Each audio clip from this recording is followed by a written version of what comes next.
Get ready.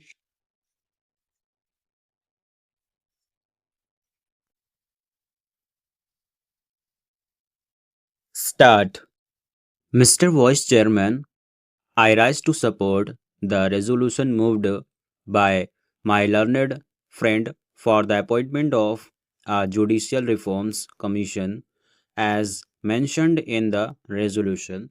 Sir, the purpose of this proposal is to ensure that our judicial and legal system becomes an effective instrument of social change and provides socioeconomic justice to the underprivileged and the weaker sections of our society.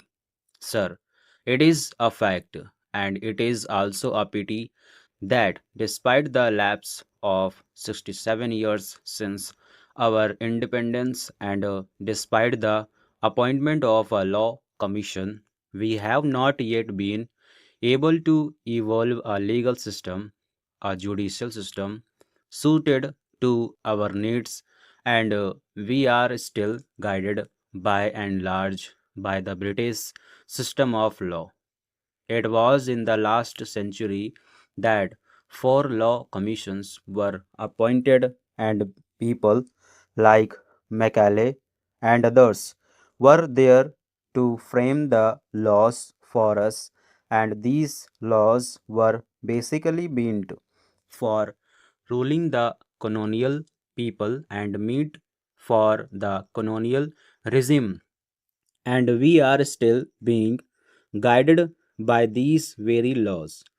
It is therefore very necessary that the entire laws of the country are looked into and a different system is evolved which will be suited to the needs of our country. Today, sir, ours is a socialist republic. The laws that we have enacted were originally those of the British, and they were not meant for a socialist republic. As I said earlier, they were meant for a British colony. But, sir, today the judicial system has to be an instrument of social change so that the society may be developed on the desired socialistic pattern.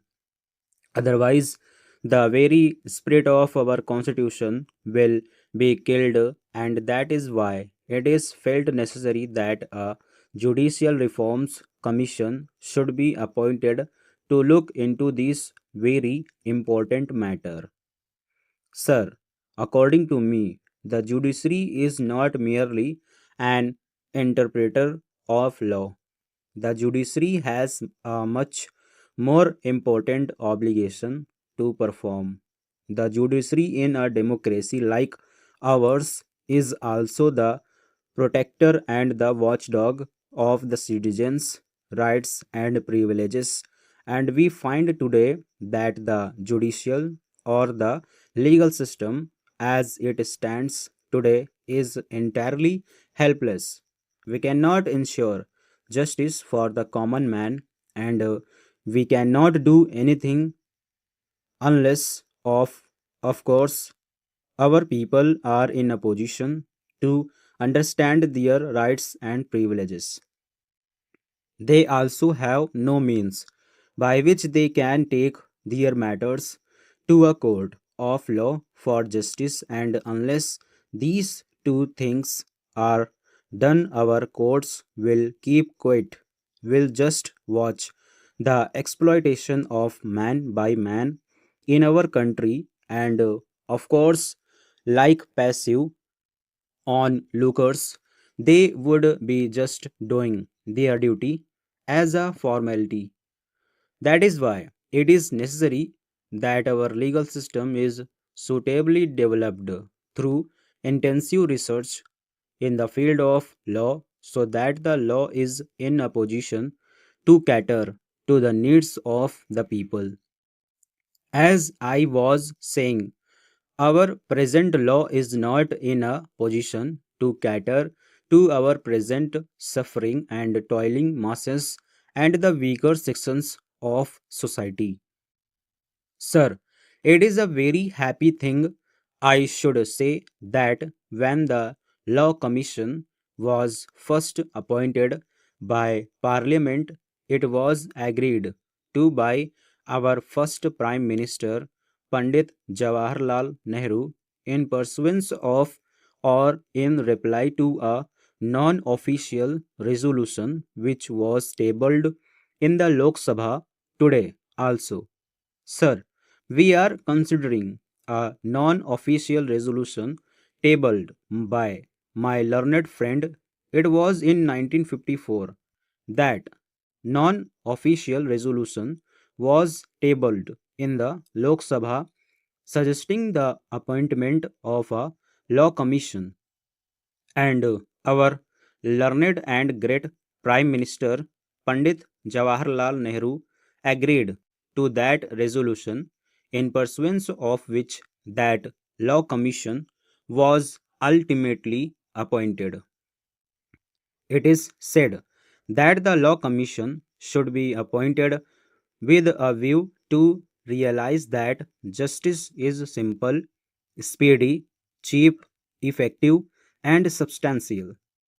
Now, I would like to ask the law minister whether any of these things has been achieved since the setting up of the law commission.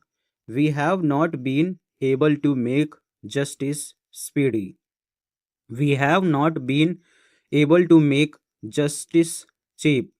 We have not been able to make justice effective, and we have not been able to make justice substantial.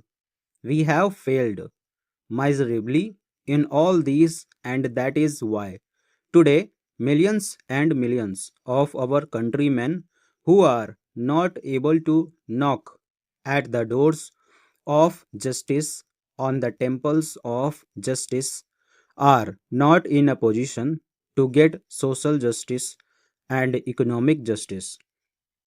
I am not talking of political justice, but socio-economic justice has to be ensured for the people of a welfare state, for the people of a socialist state, which is still not there. Therefore, since our legal system is not conducive to the establishment of a socialist pattern of society, the system has to be changed. A through research has to be done, and the matter has to be probed into deeply. Stop.